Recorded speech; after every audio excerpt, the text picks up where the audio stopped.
True Story Media. This episode is brought to you by Espolón Tequila. Slow, sticky, snoozy. They call these the dog days of summer. But Espolón? They don't do boring. Welcome to the Marg Days. Espolón Tequila. 100% blue Weber agave, born to shake up your summer. Just add lime, agave, and a little attitude.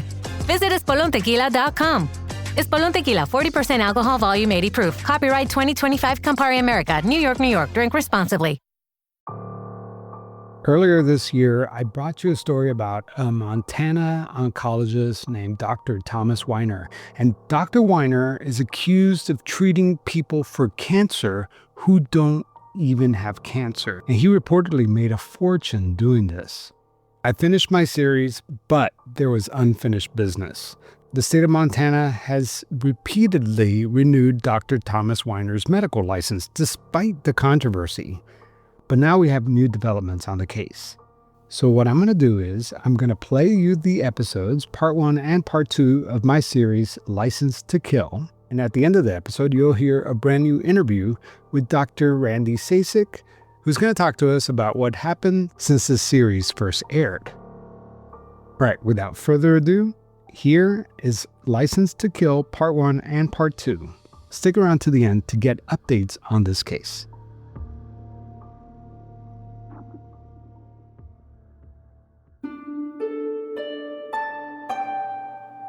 Imagine getting the news that you have cancer. And I'm not talking about just any cancer. I'm talking about stage 4 lung cancer. Stage 4 lung cancer is one of the most aggressive and deadly cancer diagnoses. It means that the cancer has spread to other organs, such as the brain, bones, or liver. One of the first questions on your mind is, how long have I got? Scott Warwick of Helena, Montana must have asked himself this question every single day. A study found that patients with stage 4 lung cancer who chose not to undergo any treatment had a much shorter life expectancy, just about over 16 months on average. But for those who opted for radiation, chemotherapy, or targeted therapies, that number jumped to 2 years. But Scott Warwick refused to follow the script. 2 years into his treatment, he was still going strong, reportedly running 5 miles per day. Then 4 years passed and he was still here. Against all odds, he hit his 10-year mark battling stage 4 lung cancer and undergoing relentless chemotherapy. Scott was still holding on strong. But eventually, on year 11, Scott Warwick's time was running out. On August 2nd, 2020, he was admitted into the ICU at St. Peter's Hospital in Helena, Montana. Here's Dr. Randy Sasek. On this day, one of the hospitalists comes up to me and tells me about a 52-year-old man who had been diagnosed 11 years ago with metastatic lung cancer. He came in for pulmonary infiltration hypoxemia. So what this was a 51-year-old man with a diagnosis of the most common form of lung cancer, diagnosed at stage 4, meaning this is a non-curable diagnosis. 11 years ago, also at a young age, he was diagnosed, who's still alive, is currently on chemotherapy. Dr. Sasek, who oversaw St. Peter's Intensive Care Unit, first met Scott Warwick the day after he was admitted for shortness of breath. His lungs on the x-ray were insulted. They were filling up with something. They were white when they should have been black. And his oxygen was low and he's struggling to breathe. Dr. Sasek concluded that this was the result of 11 years of cancer treatment and chemotherapy. That doesn't make any sense. That's impossible. It's not impossible. It's just really unlikely, like beyond unlikely, that somebody has lived 11 years with that diagnosis. Survival rates for stage 4 non-small cell lung cancer beyond 10 years are exceptionally low. A study published in Frontier in Oncology reported that patients who survived at least 3 months post-diagnosis, the 10-year survival rate was approximately 5%. The more Dr. Sasek looked into Scott Warwick's medical history, the less answers he found. And as I look back through the records, there wasn't a a biopsy that was there for cancer. There wasn't. No biopsy, no signs of cancer. Yet, Scott Warwick received 11 years of chemotherapy and other treatments. A toxic cocktail that blazes through his body. Chemo doesn't just attack the cancer, by the way. It destroys everything in its path. Your immune system, your digestive tract, your quality of life. It's like setting fire to a field of weeds and hoping that the grass grows back. Some days, chemo feels like it's slowly killing you, and other days, it's the only thing keeping you alive. But Scott Warwick didn't have cancer, yet his oncologist, Dr. Thomas Weiner, ordered chemo for him anyway. What if your doctor wasn't trying to save you, but trying to cash in on you? According to allegations, Dr. Thomas Weiner ordered brutal rounds of chemotherapy for patients in Montana who may not have even had cancer. Why? Well, some claim that financial incentives played a role. In today's episode, we dig into the accusations about the system that allows doctors to profit from unnecessary treatments and the real patients who pay the ultimate price. I'm Javier Leiva, and this is Pretend. Stories about real people pretending to be someone else.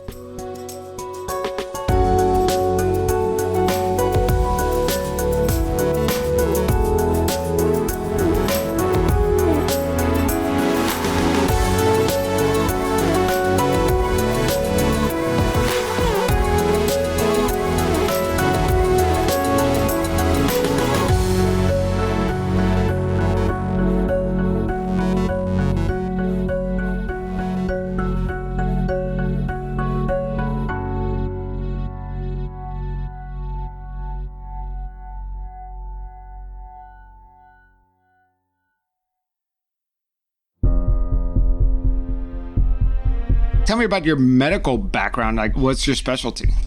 I'm a pulmonary critical care specialist. I'm not going back to medicine in the US. I like medicine.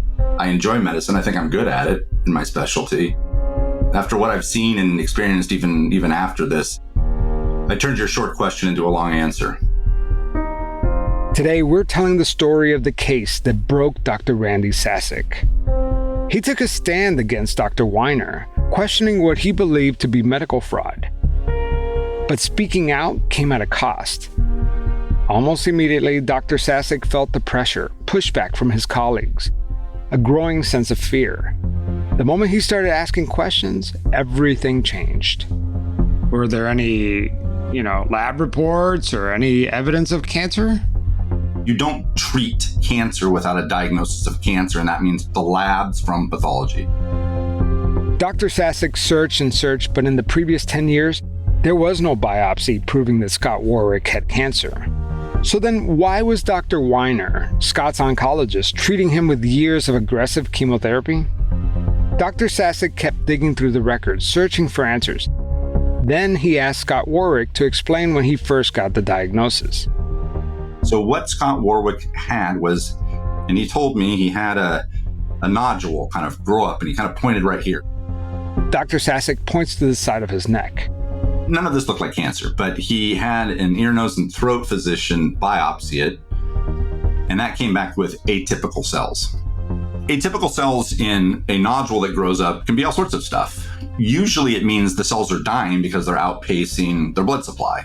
And that can be cancer, but doesn't have to be cancer. And in Scott's case, it wasn't cancer. You have this wild case that could be part of a medical anomaly book, right? Like 11 years with stage 4 cancer, something your spidey sense started going off. You don't have a biopsy. You don't need a spidey sense for this one. You don't.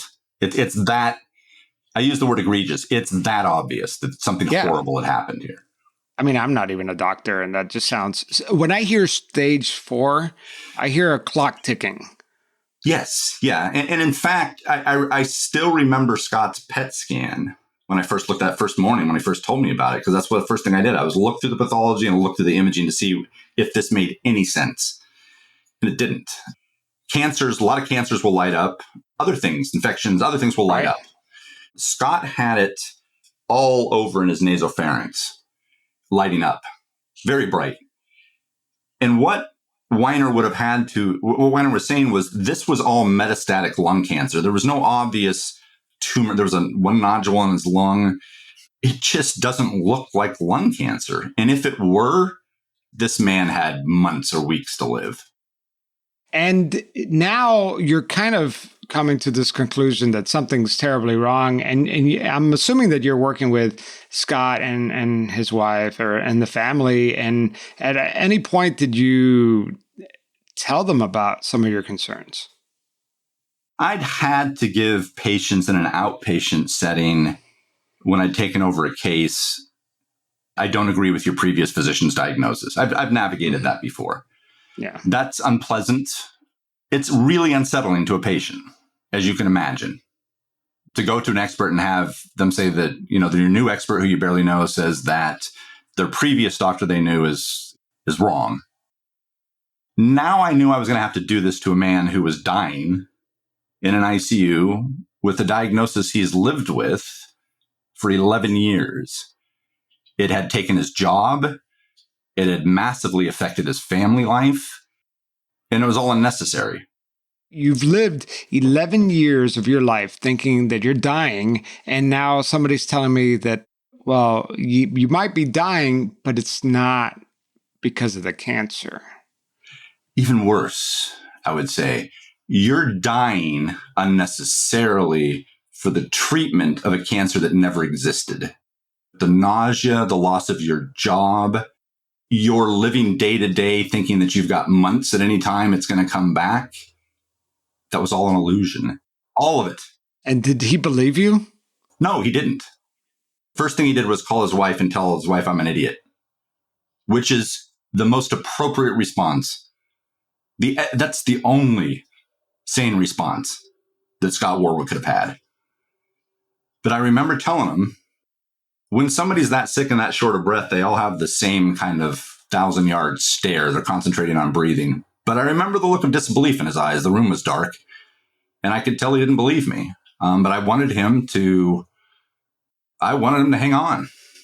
So when I talked to his wife, Lisa, it was maybe the day after, it was the same thing. Like, I know sounds crazy, but, I don't think he may not have cancer, I think is what I said. I don't think he does. He could get over this insult. He could be healthy again. Like, please don't give up. I'm pausing again because unfortunately I did, all of us, still emotional for me.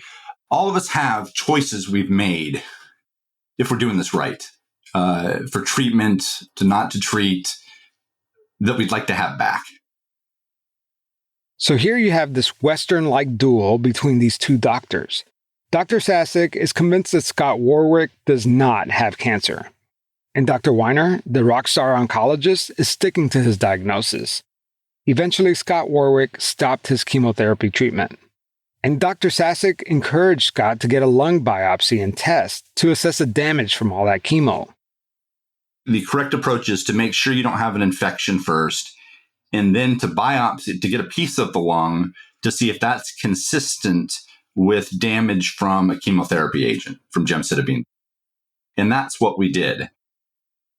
When Dr. Weiner found out about the biopsy, he noted in Scott Warwick's file, quote, Dr. Sasek is still skeptical of the diagnosis, unquote. The test came back and showed that Scott Warwick had a fungal infection in his lungs, an infection likely caused due to the damage from the chemotherapy. It came back with this fungus called PJP pneumocystis. I gave him an antibiotic called Bactrim, which is the treatment for this. Mm-hmm. And he developed a horrible reaction to this called Stevens-Johnson's. And basically it's a drug reaction. He got home on 4 liters of oxygen, came back in a week, again, short of breath. And I didn't know he'd come back. I was in clinic, and the nurse, one of the ICU nurses, called me, and she said, something funny's happening with his skin. And I didn't know what she was talking about, but I immediately left the clinic after the patient, crossed the street, went in there, and saw his skin coming off from where the tape was on to hold his something in place on there. His skin was kind of tearing away. And I knew immediately what it was. I I saw this happen early in my training. And it can affect your lungs too. Your eyes, you can go blind, your mouth, your skin. He got sent to a burn unit.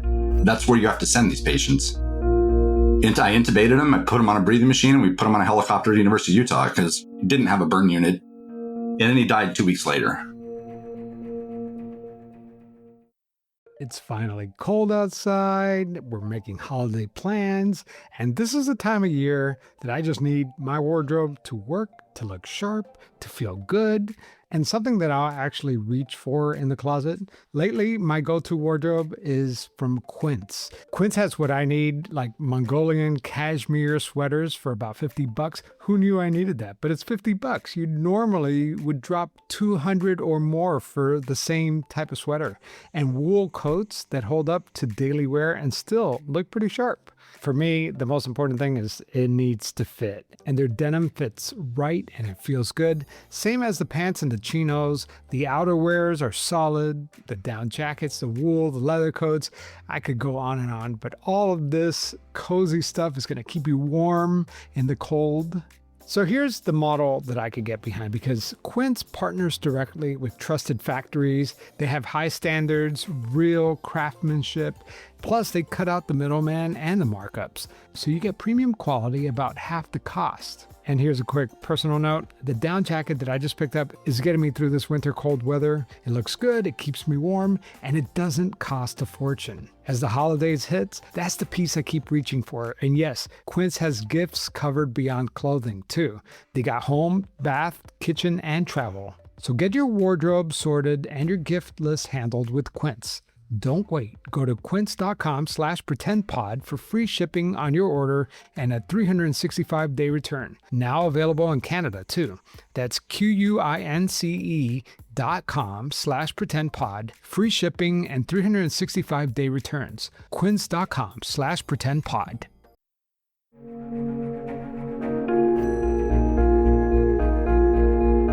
According to a study published in the Journal of Global Oncology, most oncologists see between 15 to 25 patients a day, depending on where they practice. Even in low-resource settings like rural hospitals, only about 20% of doctors handle more than 50 patients in a single day. But Dr. Weiner's numbers tell a completely different story. One estimate suggests that he saw an average of 40 patients a day. And in an interview with ProPublica, Dr. Weiner himself bragged about billing for as many as 70 patients in a single day. 70 patients, that's 70 in one day. At that pace, how much time could he have really spent on each patient? And how thorough were those diagnoses?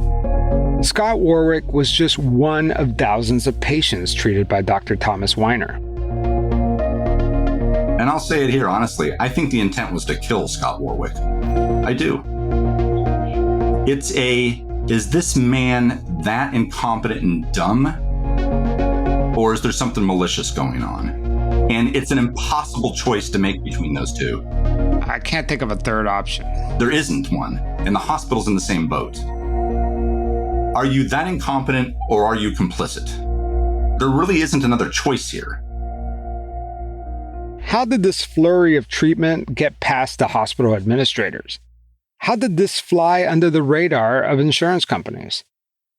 To answer that question, we have to look at the possible motivations. What could possibly make a doctor diagnose a patient with a fatal disease that he doesn't even have? The most logical answer is money.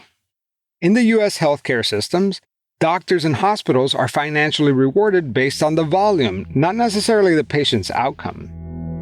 The more the doctor bills for visits, tests, and treatments, the more revenue they generate. This system, driven by a fee-for-service billing, creates this perverse incentive that can lead to misdiagnosis, overtreatment, and even unnecessary procedures. A doctor who sees 10 patients a day earns significantly less than one who rushes through 40. And a patient with a complex or chronic illness, whether real or exaggerated, becomes a steady revenue stream for both the doctor and the hospital. An oncologist who prescribes chemotherapy, even when unnecessary, earns thousands of dollars per patient. Doctors like Thomas Weiner, who allegedly ordered chemotherapy for patients who didn't even have cancer, exposed just how easily the system can be exploited. When I first learned about the story, I found multiple doctors accused of similar medical schemes. Dr. Weiner was just one example. Let's take Dr. Jorge Zamora Quesada, a Texas rheumatologist who falsely diagnosed hundreds of patients with rheumatoid arthritis and prescribed them dangerous lifelong treatments that they didn't even need. He billed $325 million in fraudulent claims. Patients suffered severe side effects while insurance companies unknowingly funneled millions of dollars into his practice. He was convicted of healthcare fraud and money laundering. Dr. Rosen, a dermatologist, who told thousands of patients that they had skin cancer and performed completely unnecessary surgeries. It's reported that he diagnosed cancer on every single patient who came through his office, and almost always performed some kind of skin surgery. And then there's Dr. Solomon Melgen of Florida. He robbed Medicare blind by giving patients unnecessary painful eye injections and falsifying diagnosis of macular degeneration. Some patients lost their vision permanently due to these unnecessary treatments. He was sentenced to 17 years in prison for fraud. President Donald Trump commuted the sentence of a Florida eye doctor convicted of defrauding Medicare out of $73 million. And these are just a few examples of how the medical system enables this kind of fraud. The list goes on and on. But let's get back to Dr. Thomas Weiner from Helena, Montana, because this case is unraveling in real time as we speak. Dr. Weiner's record-shattering billing made him the highest-paid employee at St. Peter's Hospital. A 2010 tax filing shows that Dr. Weiner earned almost $1.3 million that year. The most he has ever been paid in a single year was $1.8 million. Let's just put it this way. The hospital CEO made only $500,000. Here's an audio clip from a 2021 deposition. Investigators asked Dr. Weiner about his salary. I'm looking under compensation. Reflects your base salary was $1,847,456. Did I read that accurately? That's at this time in 2019.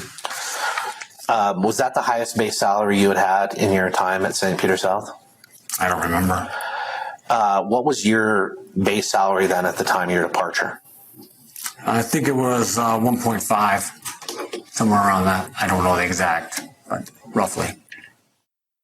He can't remember how many millions of dollars he was getting paid. I mean, just to put things into perspective, Dr. Thomas Weiner made $1.5 million a year as an oncologist at a nonprofit hospital with fewer than 100 beds. That's nearly double the salary of a neurosurgeon, one of the highest paid doctors in medicine. During the time period that Dr. Weiner treated Scott Warwick, Dr. Weiner reportedly raked in almost $20 million. Investigators asked him why his salary was reduced. Well, in the end of March 2020, Wade Johnson, that's the new CEO of St. Peter's Hospital, came to me and said that we either need to cut your salary or get rid of you and hire 3 other oncologists. And either basically accept it or leave. But Dr. Thomas Weiner didn't leave. As his astronomical salary grew more and more attention, Dr. Weiner decided to push back. He and a few other staff members staged a rebellion. According to the independent record out of Montana, an overwhelming number of St. Peter's medical staff signed the no-confidence vote against the hospital administration, citing that they care more about the finances than they do about the quality of care delivered. Kind of ironic, right? According to ProPublica, Dr. Weiner repeatedly threatened to sue or resign, leaving St. Peter's Hospital without an oncologist. In an interview with ProPublica, Weiner said that without him, St. Peter had no cancer center. That is a lot of power for one doctor. So why didn't St. Peter's just hire a second oncologist? The current CEO of St. Peter's Hospital hired a consultant to review Weiner's salary. And they concluded that hiring additional physicians could decrease Dr. Weiner's production, effectively lowering his pay. You see, doctors like Thomas Weiner don't get paid a flat salary. They earn based on RVUs, or relative value units, a system that rewards doctors for seeing more patients and ordering more treatments. The more procedures he bills, the more money he makes, giving him every incentive to keep the chemo flowing. But all of this came to a head when Dr. Randy Sasek blew the whistle on Dr. Weiner. Sasek's discovery that Scott Warwick received 11 years of cancer treatment without any evidence of cancer was just too hard to ignore. So you filed this complaint against Dr. Weiner, and what was his response? So that's what I did, was went through peer review. I later found out that this had been going on for years. They wanted him gone quietly so he can go do this someplace else, I guess. Mm-hmm. Weiner didn't react. Not to me anyway. He was too powerful. I was a traveling physician and of no consequence. He did send a text to the hospital president that said, FYI, I found the FYI part funny. FYI, put a muzzle on Sasek or else. Weiner's reaction was, well, I mean, it's comic book villain. FYI. It sounds like a mafia, like a mob boss putting a hit on somebody, right? I mean, there's another quote in there that I think the journalist got, that it was, he want to call it an inside joke, where he told somebody, give him the drug he ordered or rip their lips off. This doesn't happen in hospitals anymore. It happened right before I started training, when physicians were treated like gods. You could act like a 4-year-old in an operating room and throw scalpels and nothing would happen to you. That doesn't exist anymore. I mean, it's shocking that you can threaten a colleague in the 21st century in an American hospital and just go about your business. That floored me as much as anything. That there's a literal fact with him writing, give me what I want or I'll rip your lips off, and texting the president, put a muzzle on somebody. He was wild. He was that powerful, and he knew it. I just don't know how this goes unnoticed. Well, it turns out that other physicians were paying attention, like Dr. Robert LeClaire. They just weren't as vocal as Dr. Sasek. When asked why he didn't say anything, Dr. LeClaire told ProPublica that he was just caught up in the culture. Dr. LeClaire may not have spoken out, but he was secretly documenting his concerns. This was actually not meeting standard of care. And I can't emphasize enough how important that term is. Standard of care? Yeah, if you don't meet standard of care, that's very serious. And that was all in the medical record. That doesn't need to be deemed from anything else. The medical director is the story. An independent review conducted by the University of Utah noted an incident involving a 62-year-old patient of Dr. Weiner, who was being treated for throat cancer. The reviewers noted that there was no biopsy confirming the diagnosis, and that providing cancer treatment without confirming a biopsy is extremely problematic and does not rise to the level of standard care. And they even went as far as calling it malpractice. So here we have a second patient who received treatment with no biopsy, or any proof that the patient had cancer. A third patient was receiving chemotherapy for breast cancer, and even underwent a mastectomy. After the procedure and a follow-up visit, Dr. Weiner noted in her chart that there is, quote, no evidence of recurrence, unquote. But records show that Dr. Weiner didn't even conduct a simple breast examination. Since he skipped that physical exam, the tumor, which went undetected for months, returned. It took the patient to notice the lump herself. There's also the mysterious death of a 16-year-old girl who suddenly died under Dr. Weiner's care. Dr. Sasek recalled hearing that Dr. Weiner was frustrated that another doctor had been treating her. And once Dr. Weiner took over, unfortunately, she didn't live much longer. In a 2019 text exchange, the hospital's chief nurse suggested sending all of the hospital's end-of-life patients to oncology, even though these were not cancer patients. She added, quote, I just feel like those nurses do it best, unquote. Dr. Weiner welcomed that suggestion and responded, I agree. He responds with a text with 2 exclamation points on the end, which is just chilling. He was excited to have that. It's just so chilling. How many people do you think lost their lives? The records are so poor. So we've got 24 years with a guy who's shown what he does, who's nobody's watching, or the people that are watching are controlled by him. So the answer's not dozens. The answer's scores, maybe hundreds. God only knows. Injuries, thousands. Right. There's not a case I looked into that I saw with Weiner. I saw one where he did the correct thing. It was that bad.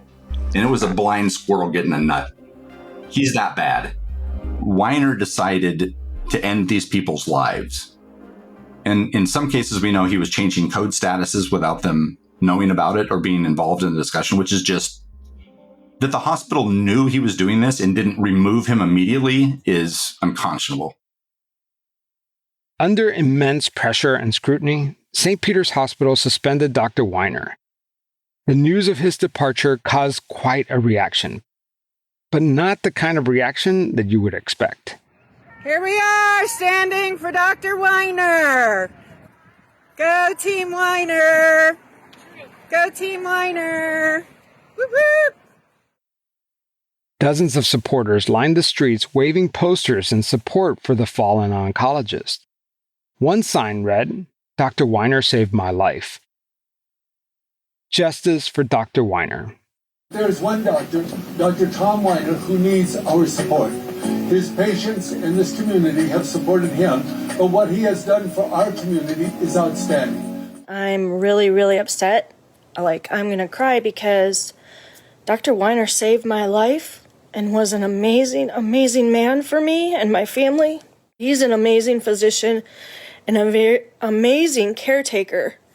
I'll be writing letters, and I'm really, really disappointed in St. Peter's. Supporters even raised money for a billboard that read, "We stand with Dr. Weiner." His supporters are composed of former patients, people in the community, but most importantly, his team of nurses. ProPublica reported that from 2005 to 2020, Dr. Weiner showered his staff with bonuses and jewelry, spending up to $140,000 of his own money. Some nurses even got $1,500 diamond solitaire earrings. From the sound of it, he treated his team well, and since the accusations came out, they're returning the favor. Here we are, protesting again against St. Pete's for letting go of our cancer doc. We're not going away, Wade, like you thought we would by Christmas. We're still here. His supporters even stood up a We Stand with Dr. Tom Weiner Facebook group. And that leads me to my next question, which is the part that blows my mind, is his fanatical supporters. The billboards, the Facebook groups, this cult-like following that he has. How do you explain that? It's a great question, and I have been thinking about this so much. Cult's the right descriptor, but these are victims. These are victims. There were times when I was angry at them. They put my name on signs. I'm still afraid of them. Mm-hmm. It is a cult headed by a wealthy, murderous physician with an anger problem. Yeah, I'm scared of them. You've got Weiner and some people closely around him, family members, and two of them made a float during Christmas, a We Stand with Weiner. And they dressed up as Joseph and Mary. And there was a cradle there, and it was in the Weiner support purple. They chose purple for the ribbons. I assume that in the cradle was supposed to be the baby Jesus, but I'm not sure. That's the extent this goes. There was stuff on Facebook pages talking about him, the greatest oncologist in the world, comparing him to Jesus. It's a cult. And they're victims of somebody they're supposed to trust in possibly the most vulnerable, scary moment of their lives. And this man tortured them for money. On November 17th, 2020, St. Peter's Hospital fired Dr. Weiner. Days later, Weiner sued the hospital for wrongful termination and defamation. He also sued Dr. Randy Sasek. I still have 2 lawsuits against me. I have a case in the First District Court where I'm still being sued for slander. By Weiner? by Weiner, and it also got separated out to where I'm also a defendant, an appellee is the word, at the Montana Supreme Court for all the other charges, civil conspiracy and everything else. But yeah, it was designed to shut me up and intimidate me the whole way. Yeah, and he has the money to do it. Yeah. I mean, can you imagine how much money that guy has? After Weiner was fired from St. Peter's Hospital, more problems floated to the surface. Dozens of patients wanted to get refills for painkillers. I'm talking about oxycodone, morphine, and other opioids. But here's the problem. The hospital couldn't find any prescriptions for these patients. According to court testimonies, Dr. Weiner was writing all these prescriptions by hand. Some of these patients didn't even have cancer, or any medical reason why they would need these drugs. Dr. Weiner denies these allegations.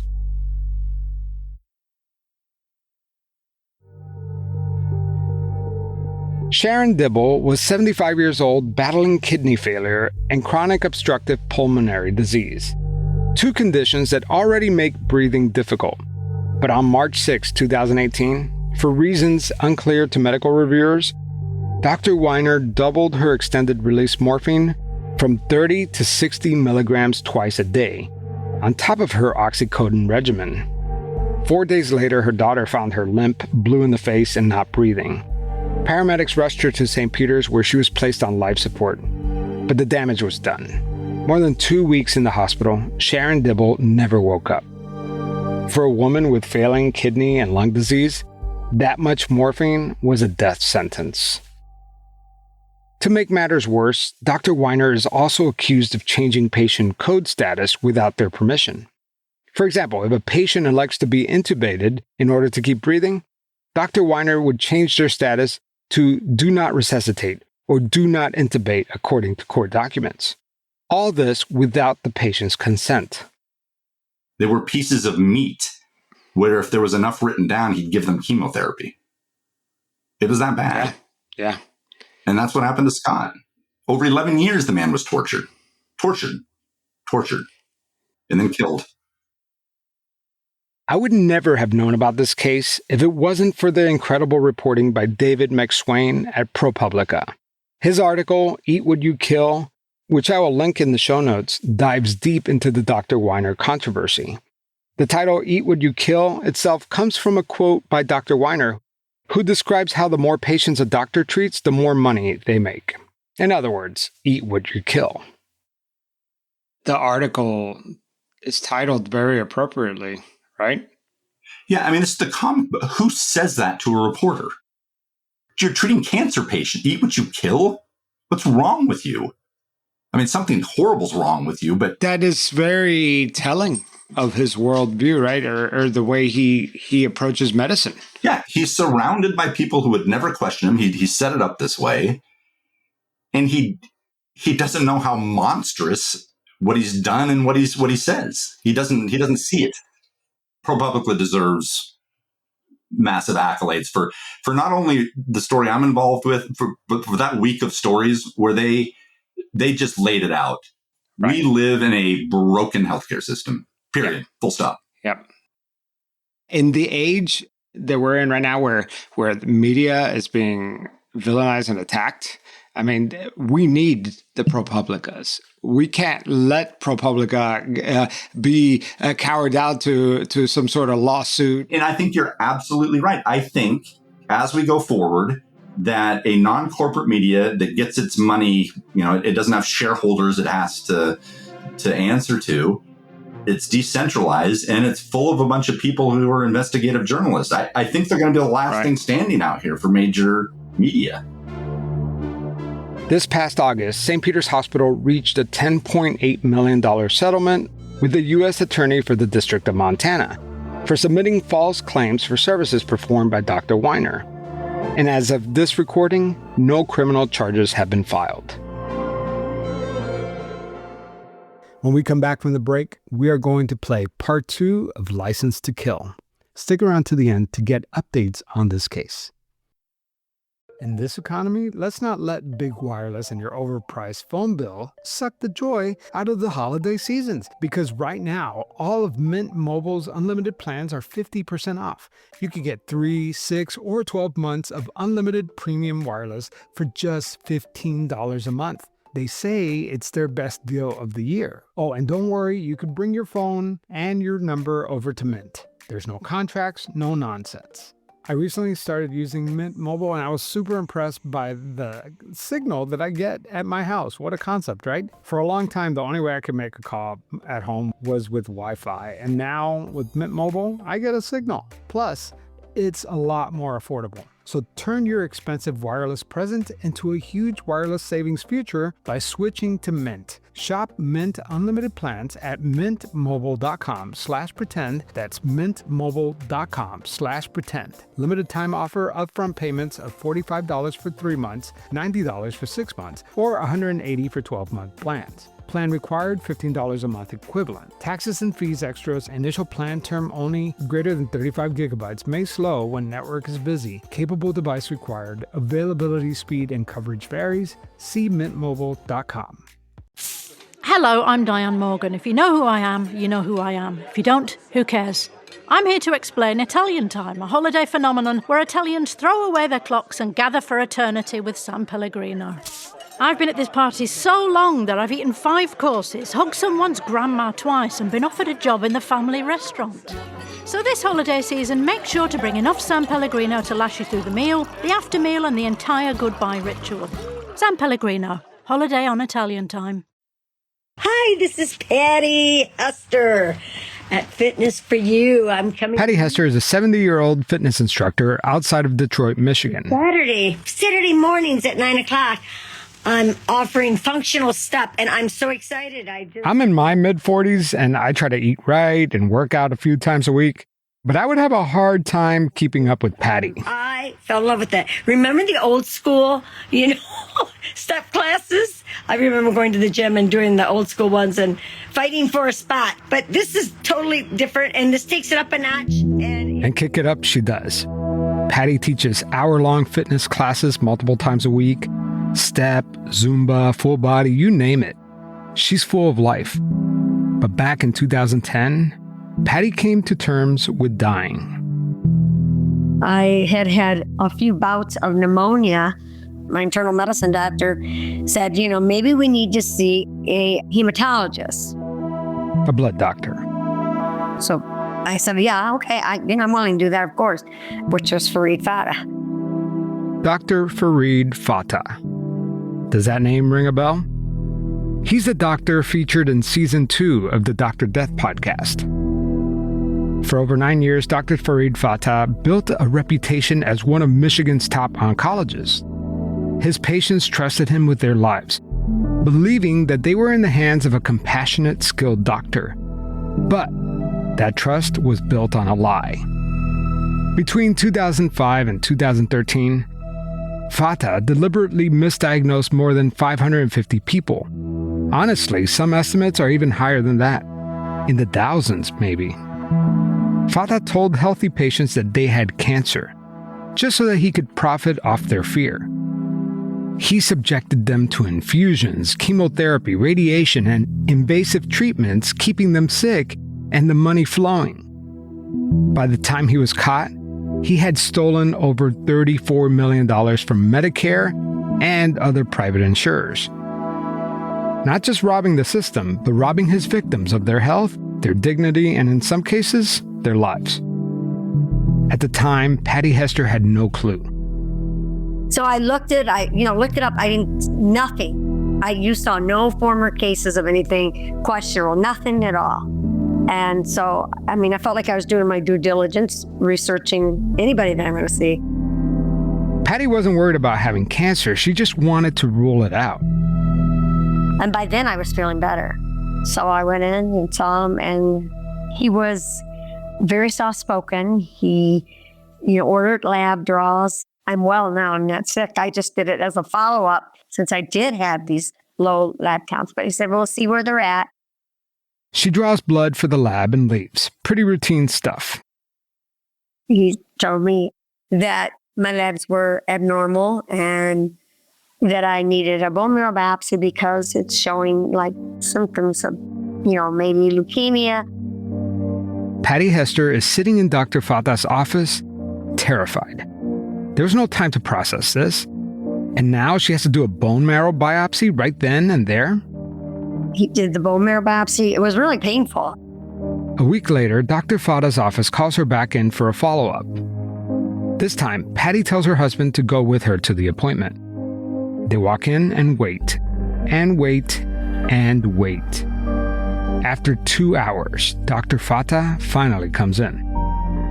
When I came returned for the results, like a week later, he said that he had bad news for me and hopeful news for me. And he said, you have myelodysplastic syndrome, MDS. MDS is when the bone marrow fails to produce enough healthy blood. Dr. Fatah pretty much told her that this is a rare blood cancer and that she didn't have much time to live. If she plans to slow this thing down before it becomes leukemia, she needs to start chemo now. This is classic con artist 101. Scammers create fear, urgency, and a false sense of authority to manipulate their victims. They short-circuit your rational thinking and force you into making quick decisions. Dr. Fatah wasn't just a bad doctor. He was a master manipulator. By telling patients that their disease was aggressive and that time was running out, he left them too terrified to question him. Just like a con artist convincing a victim to drain their bank accounts before a once-in-a-lifetime opportunity disappears. Fatah made sure his patients didn't have time to get a second opinion, to stop and think, to realize that they were being played. And in the end, he wasn't just stealing their money, he was stealing years off their lives. In today's episode, we are going to hear Patty's horrific story and show you just how messed up the U.S. healthcare system really is. I'm Javier Leiva, and this is Pretend. Stories about real people pretending to be someone else.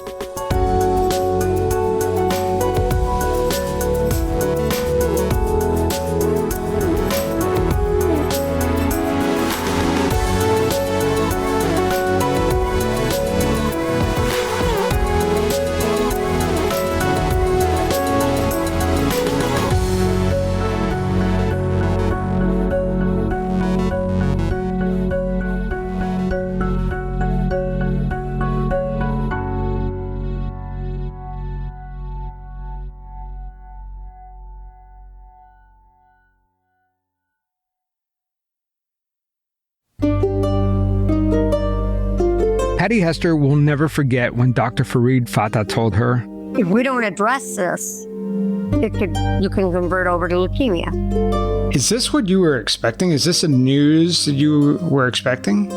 No, not at all, because I did not feel sick. And I know there's many times people have cancer, but this is a blood cancer. And, that's all you treat it was blood cancers. So I'm dependent on his results, but I don't. The way I feel doesn't coexist with what he's saying about my diagnosis. Doesn't make sense. People with MDS, otherwise known as myelodysplastic syndromes, typically feel exhausted, weak. They start losing weight, they bruise easily. Patty didn't have any of these symptoms. He said, according to my results of my bone marrow biopsy and my labs, that I need to start chemo right away.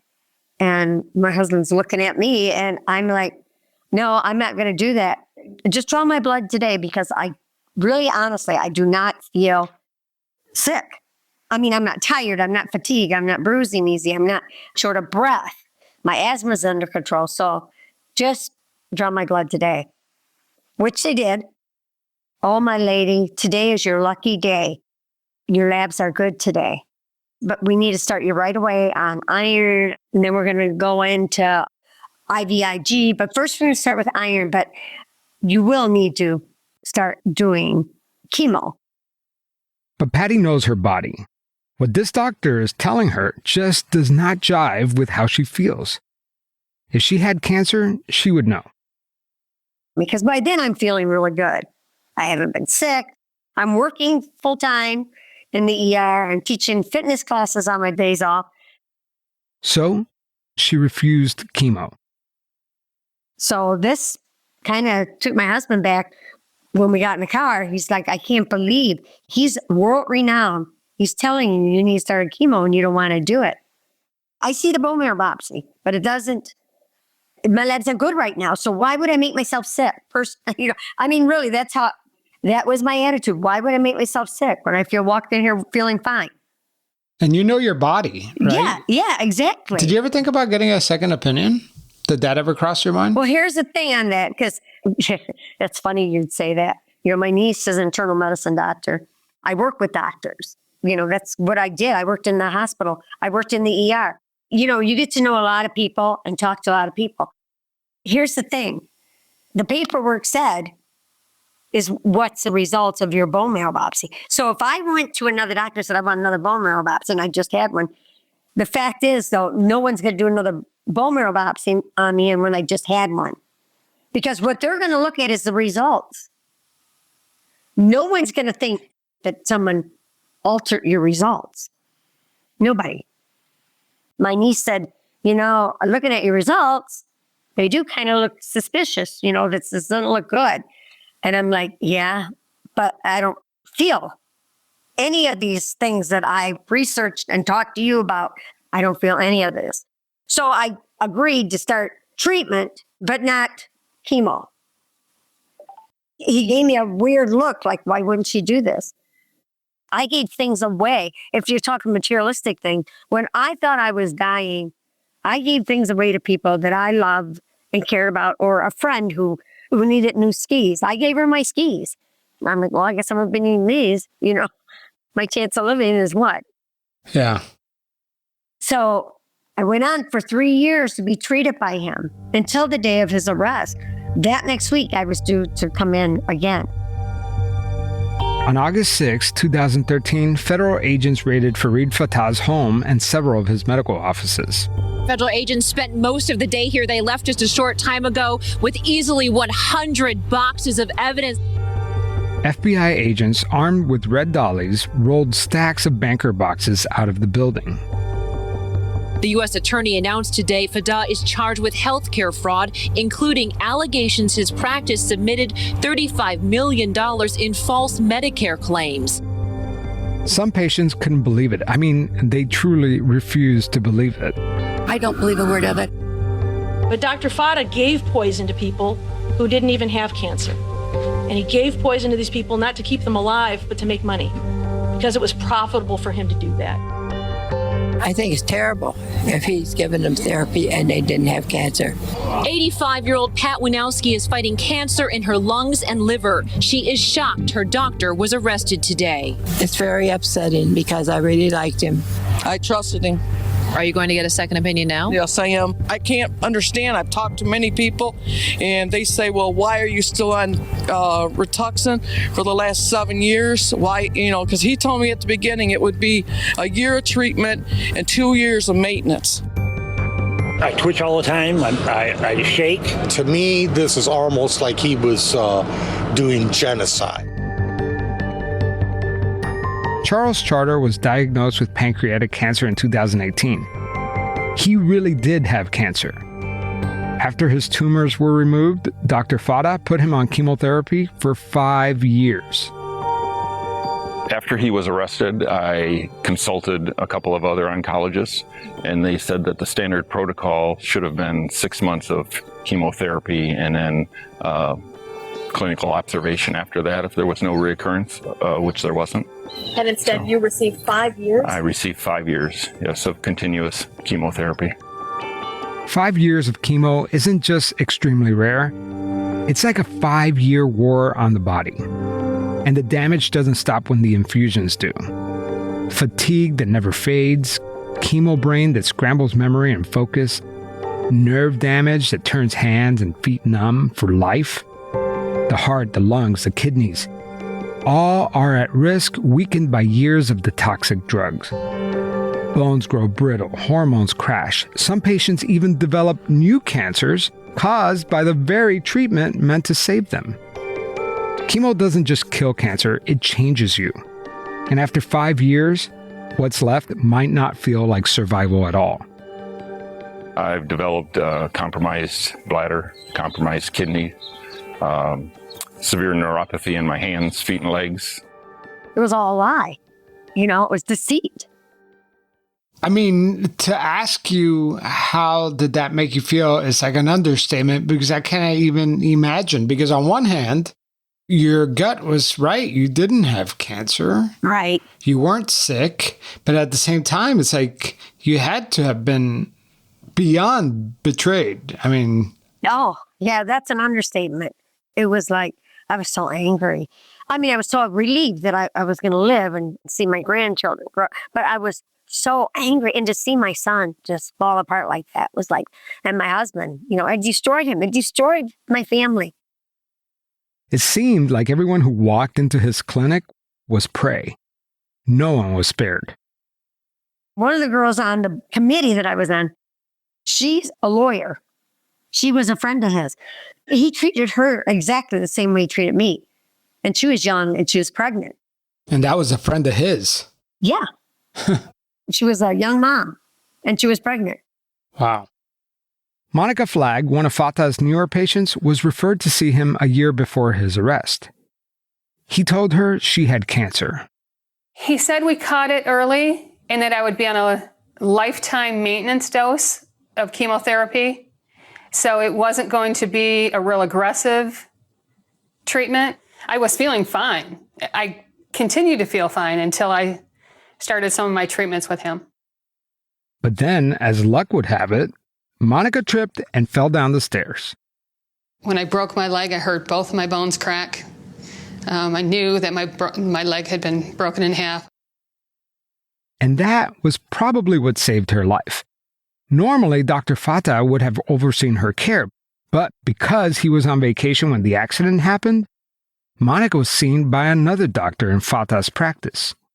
He read my chart. He looked at me very strangely. I'll never forget the look. He came back again the following day and said to me, I want you to know I work for Dr. Fatah, and I want you to know you're 51, you're extremely active, you're a professional, you don't have cancer, and you need to not ever go back to Dr. Fatah.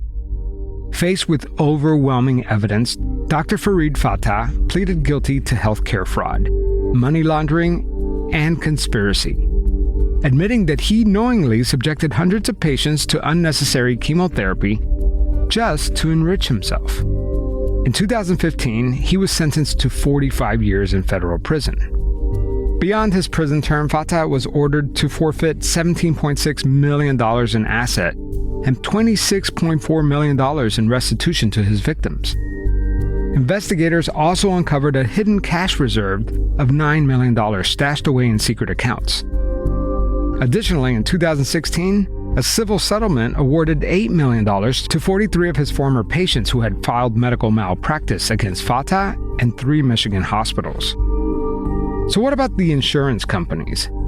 Over 6 years, Fatah submitted approximately $225 million in claims to Medicare and private insurers for unnecessary treatments. They're victims in this story too. But before you feel too sorry for these guys, you won't believe what they did next. Oh, Hilton stay, your beds are soft and cozy. No lumpy couch, no stiff futon, no shower line at crack of dawn. Oh, Hilton stay, a holiday you're saving. When you want holiday comfort you can count on, it matters where you stay. This season, enjoy spacious, comfortable rooms and friendly service when you book with Hilton instead. Hilton for the stay. Here's to quitting. Quitting the couch for a quick run. Quitting the snooze button for a morning workout. Quitting giving up after 2 weeks. You see, staying committed to your fitness goals isn't easy.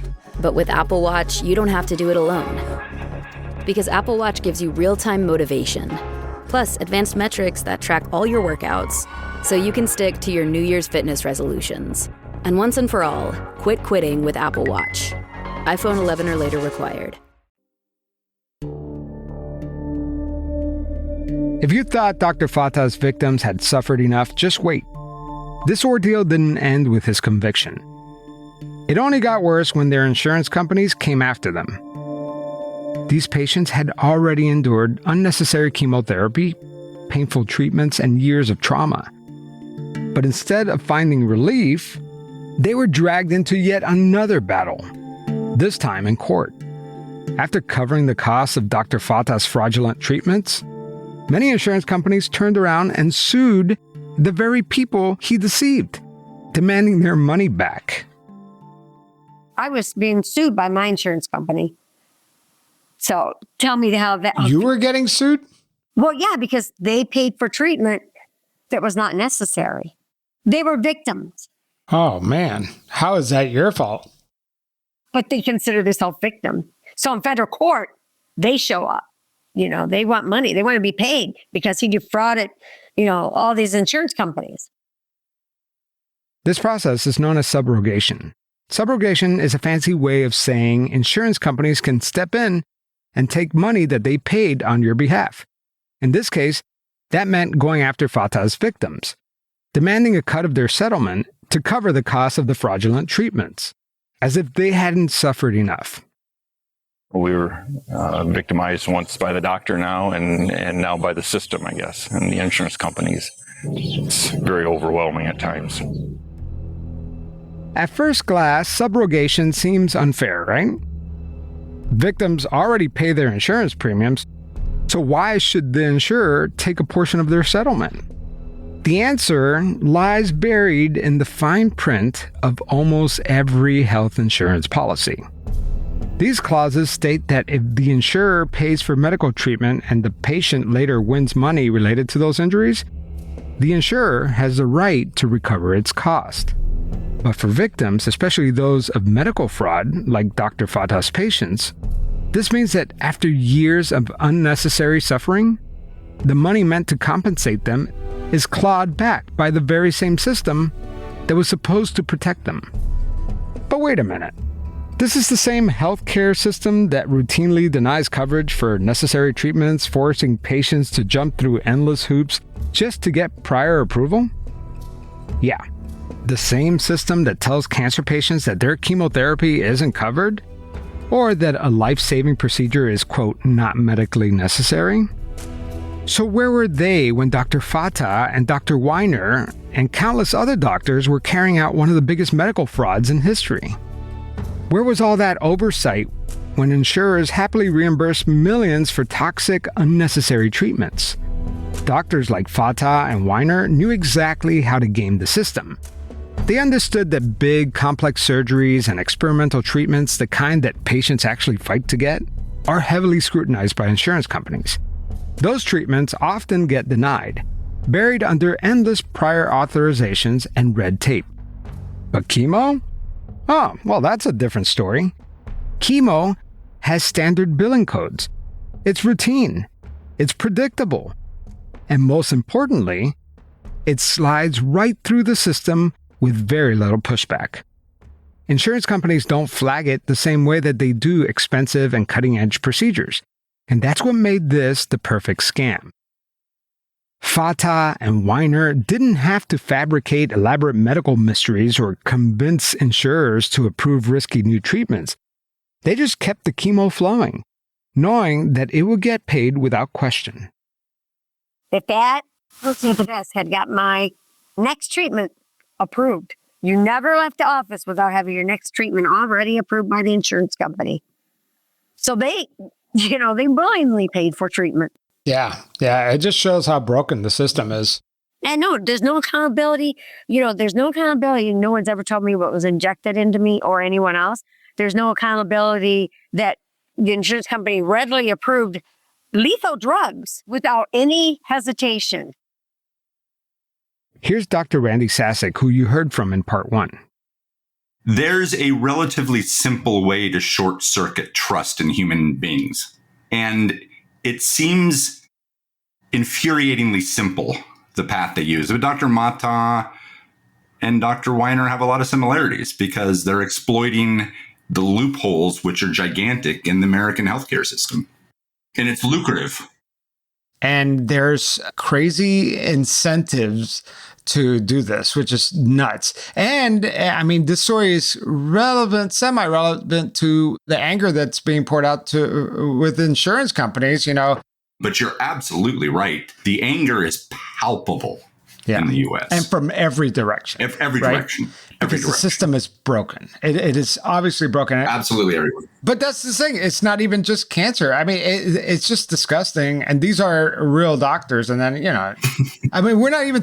I was doing a story, and I might pause that story because this one's more interesting, of people like holistic doctors and stuff promising, you know, voodoo, you know, like all this stuff. That's almost expected, right? The charlatans that are out there. But you don't expect your doctor to be the charlatan, right? No, you're absolutely right. I mean, if you believe in or ascribe to Western medicine, you don't expect your provider, MD, DO, nurse practitioner now, or PA, you expect them to follow the Western science and do for you what's best for your health primarily. Right. And that is not happening. No. That is not happening. You said broken for the system. I think it's functioning exceptionally efficiently for the people who own parts of it and make money off of it. But for patients, broken doesn't even get there. It's a horrific, expensive killing machine right now. It's really that bad. It's really, really bad. And it's going to hit a fever pitch already. Yeah, and though having most of the population happy that a man got assassinated on the streets of New York, I don't know where we go more feverish from there. But it's going to happen. I think you're right. I mean, that was a little surprising to me, that how ecstatic people were. Well, I would have never put money on that people would react that way. I wouldn't have thought people would be so publicly happy. Right. Yeah. And happy is not the right word, you know, but it's like the closest word. It's just a symbolism of the frustration. Yeah, you don't want to say happy about a man's violent death. No, nobody wants that. I want what I went through and what my patient's family went through to mean something. Mm-hmm. I want some justice out of this. I do. And you paid a price. I paid a price. Because I can't imagine, you know, like you said, disagreeing with another doctor's diagnosis or whatever. That's one thing. But, you know, doing what you did cost you your career, possibly. I mean, maybe even voluntarily, right? I'm happy about realizing that I can't function in the U.S. health system. But yeah, it did cost me my career in America. Yeah. No one's going to hire me for this. I am now forever a Judas, a snitch. And that's just how human beings work. It's affecting all of us on every level, providers, nurses, pharmacists. And it was really affecting me, and I'm done with it. Yeah. Maybe I go to another country, but I'm not interfacing with health insurance in America again. I'm not doing it. It works exceptionally well for the people profiting from it. For the hospitals, the insurance companies, the pharmaceutical giants. It's a money-making machine. But for patients, for doctors who try to do the right thing, it's a horrific, expensive, soul-crushing system that people up and spits them right back out. Dr. Fattah and Dr. Weiner are not outliers. In fact, they're symptoms of a system that rewards exploitation. They figured out the loopholes, they played the game, and no one stopped them. Not the hospitals, not the insurers, not the regulators. And when it was all over, the same insurance companies that let it happen turned around and sued the victims. And what happens to the people who speak out? Doctors like Randy Sasek. Well, they're exiled. And here's the part that should terrify you. This isn't just about cancer. This isn't just about two corrupt doctors. This is happening everywhere, in every field of medicine. Doctors performing unnecessary hysterectomies, spinal surgeries, mastectomies. It's disgusting. Most doctors are honorable. They take the Hippocratic Oath seriously and dedicate their lives to healing, not harming. But when bad actors like Fattah and Weiner exploit the system, they don't just betray their patients, they betray the very foundation of medicine itself. So where does this end? When does the frustration, the anger, the boiling resentment towards the system finally hit a breaking point? Maybe we're already there. I really would like to know your thoughts on these 2 episodes. And if you've ever experienced anything like this, send me an email at javier@pretendradio.org. Also, some of you may be wondering, where are they now? Well, Dr. Weiner from episode 1 is still going through the legal process. There are no criminal charges against him at the moment. As for Dr. Fattah, well, he's still in prison in South Carolina, and he says that his health is failing. He says that he is not getting the medical care that he is entitled to. That is why he is seeking compassionate release, citing that he is not receiving proper medical treatment behind bars at Williamsburg Prison in South Carolina. He has food and shelter and healthcare treatment. Oh, gee, woe is me. And now he wants mercy when he showed no mercy. All right. That was part 1 and part 2 of License to Kill. Right now, I wanted to give you an update on this case. For that, I'm going to hop on a call with Dr. Randy Sasek, who is going to share with us what's happened since. Let's play the interview. That came out in February. First Pretend. Yeah. On this. Yeah. Feels only a little while ago. Yeah, it didn't seem like that long ago, but I had, just to refresh my memory, it's such a sad story, man. Like, I could hear your voice like breaking up. It was still raw for you. Yeah, it's getting better and better. It goes along. Still more of them. Yeah, I've had patients reach out to me too, that like patients who legitimately had cancer and still they were affected by it. And one of the things that was very unsatisfying about the series that I produced was that, it had such a bad ending, like he still kept his medical license, right? When the series ended, and finally the medical board revoked his license. Yeah. In fact, after it, they renewed it a 3rd time, right? I mean, that was after we did our episode. Yeah. No, this is a step in the right direction. I was asked, by the reporter if I was, happier that the board confirmed my diagnosis for Scott Warwick, patient 1. And it was just way too long. And this should have happened a long time ago, probably. But there's more to go for justice for the family members for this. Why do you think it took more than 3 rounds of renewing his license for them to finally come to the same conclusion that the most logical people would have? Yeah, I don't know the answer to that. And I think nobody does, except maybe inside the board. There was one physician who was quoted, who was on the board, who claimed not to even know who Weiner was.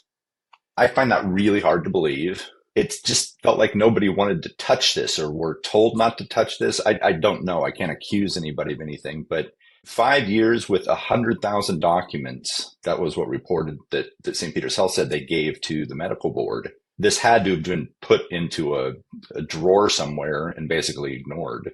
But I don't know the answer to that, but it's very strange, even for medical boards. And he ended up moving, right?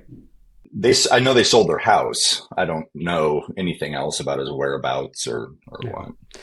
Because I guess that's one of the concerns, right? Like that, yeah, sure, he cannot practice medicine in Montana, but can he just move somewhere else and start this scheme all over again? That has gotten harder and harder. It was very easy for physicians to hop from state to state.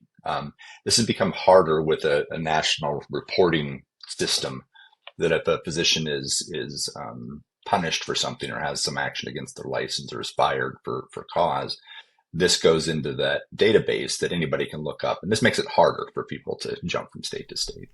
Well, that's good to know, because I also think that with the amount of reporting that's out there, that would make it extremely difficult for him to do this. But yes, that's why it's so important to tell these stories, right? Yeah,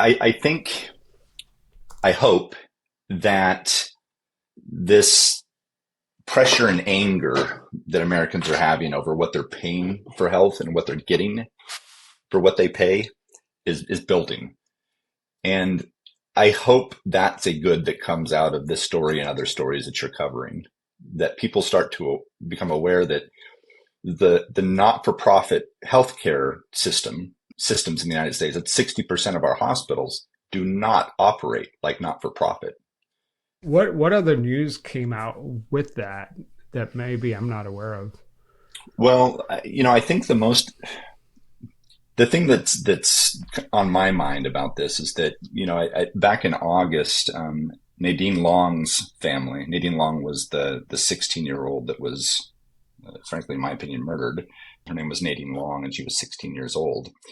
They have filed a wrongful death lawsuit against St. Peter's Health, Weiner, the nurse who administered the fatal doses, and also Weiner's ex-partner. The hospital is fighting this, which I guess makes sense from an institution trying to protect a bottom line. It's just a really bad look for a not-for-profit hospital for a community. And what about your own legal issues that we talked about last time? Have they moved forward? Are they about the same, or have they been resolved? They haven't been resolved. I'm currently trying to move this forward, but yeah, I'm still being sued for defamation by Weiner. And he has, I imagine, more money than God from all the cancer treatments he did over the years. Well, yeah, I mean, ProPublica reported he made, $20 million over the course that he was incorrectly treating Scott Warwick and many other people. So, yeah, he has a lot of money. I don't know how much is liquid at this point. At this point, I would bet he's probably got criminal defense lawyers, since he knows there's an active investigation. He's got Nadine's family's lawsuit against him for wrongful death. He must be hemorrhaging money. Yeah. Yeah. He's not out of the woods in terms of criminal charges, right? Like those are still on the table, right? Correct. I mean, I talked with one of the investigators recently, and obviously they can't give much information, but yeah. But it seems like it's an active case, right? It's so frustrating. Mm-hmm. We all want these things to move a lot quicker, right? But yeah, I done correctly is still better than quickly up to a point. Right. Yeah. Exactly. As long as there's movement, and this doesn't get buried. Well, it's such a crazy story. I know it was only February, but I listened to it again for the first time, and it was just like, it's still shocking. That still happens to me. To read the whole thing through, it's just it feels like a wave crashing over you, as opposed to focusing on each individual one. To see it again from the whole bit, you just can't believe again, get your head around that it even happened. But that's our system. It creates this. Well, I appreciate it, Randy. Thank you for coming back on the show and updating everybody about the case. Absolutely. Anytime, Javier.